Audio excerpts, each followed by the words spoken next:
Subaru is updating their Outback Wilderness for the 2024 model year. In this video, we're going to go through what exactly is new in the 2024 model compared to the 2023, both in tech and also in design. There is a tiny little change in the front end of the Outback, kind of to bring it up on the Wilderness, to bring it up in the same line as the rest of the lineup of the Outback models.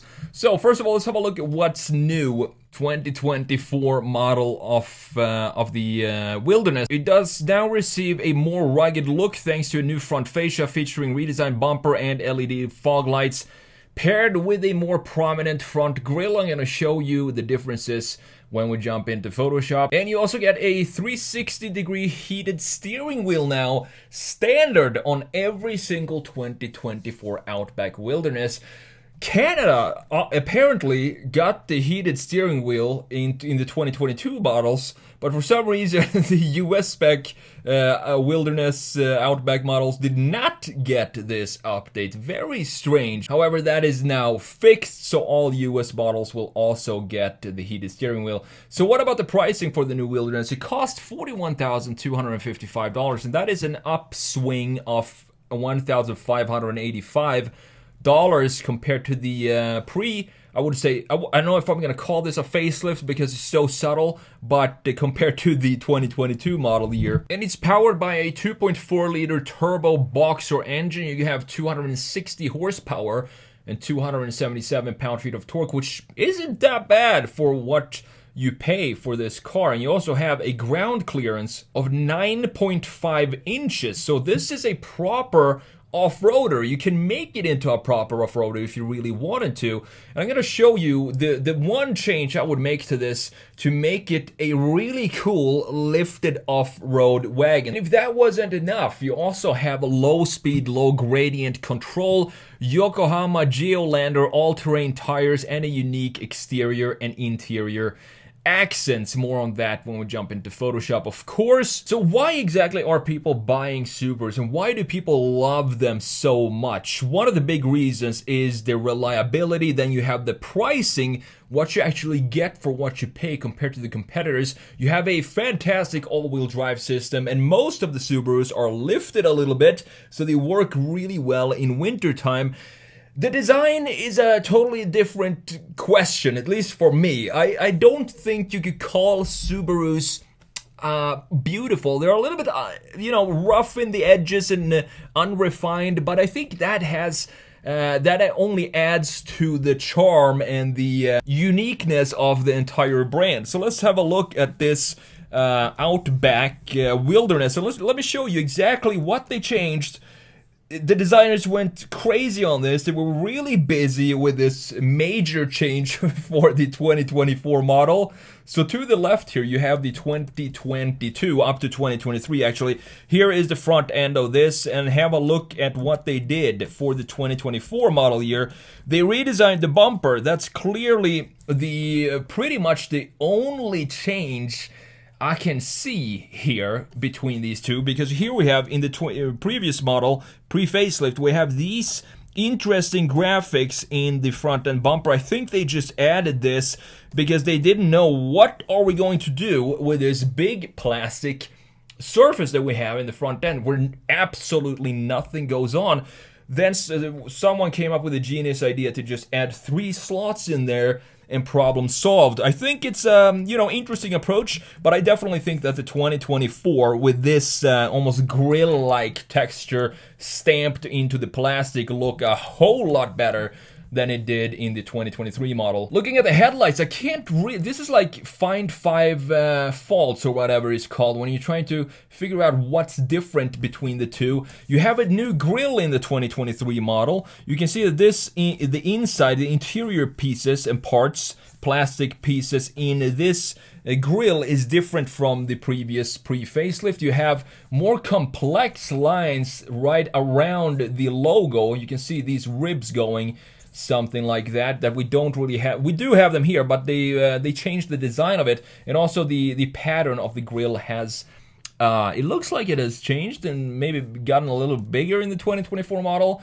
but that's pretty much all the changes for the the facelift of the Outback Wilderness. Now let's talk about the side view. I think the side view in this case is the most important view.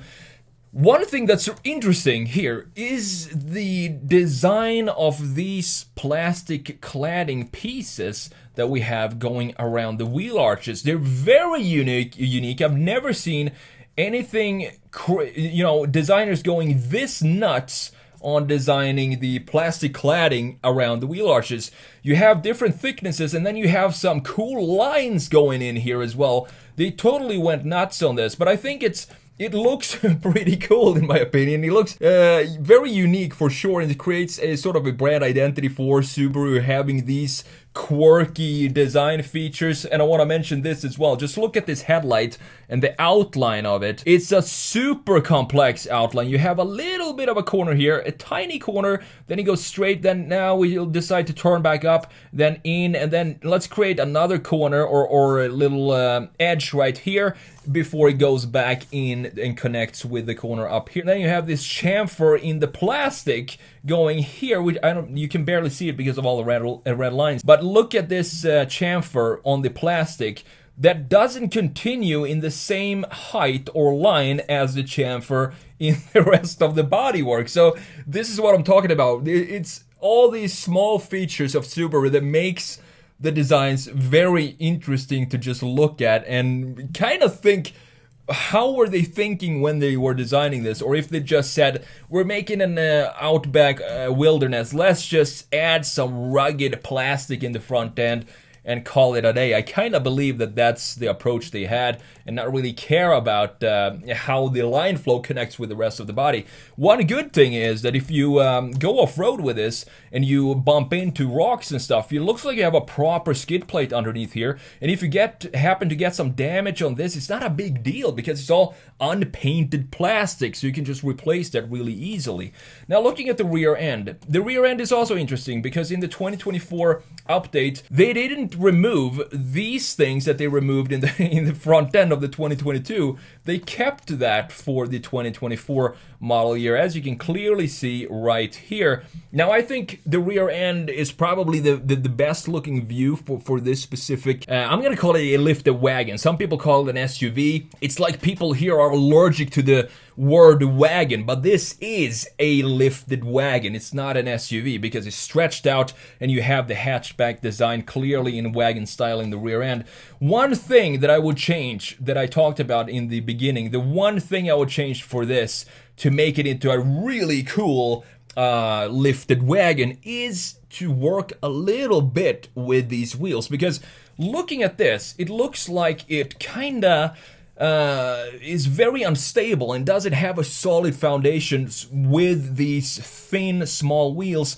It looks almost like it skipped leg day and needs to beef up the legs a little bit. So what I would do, obviously take these wheels and switch them out to something more aggressive, more off-roady, and a little bit wider, maybe sticking out just a tiny bit further than what we have here, to have a better fitment and a better stance looking at it specifically from a 3/4 rear view like we do here. Just beef these up a little bit and have them have a much aggressive pattern as well. And if you do that to the Outback Wilderness, I think you have a really cool looking off-road lifted wagon. Now last but not least, let's have a look at this interior. I think another appeal of buying Subarus is that it feels like you're going back in time when you step into one. The interiors are very simple. The gearbox here, I don't know if I mentioned, but the Outback Wilderness comes with a CVT gearbox. And the interior design styling here, it just feels like you're going back a decade or so.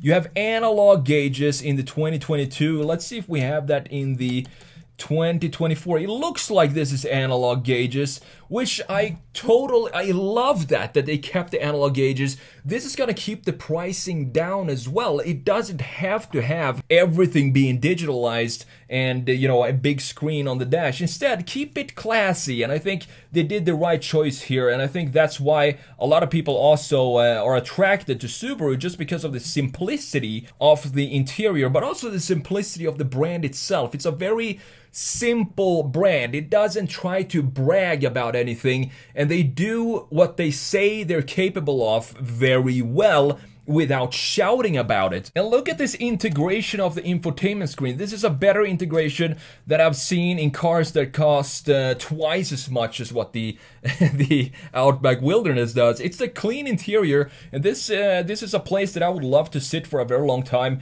and go explore the Rocky Mountains and check out what's up there, say hello to the moose and the bears and all of that in this beautiful Outback Wilderness. However, with some beefier tires to really plant the car a little bit better than we have with the stock wheels.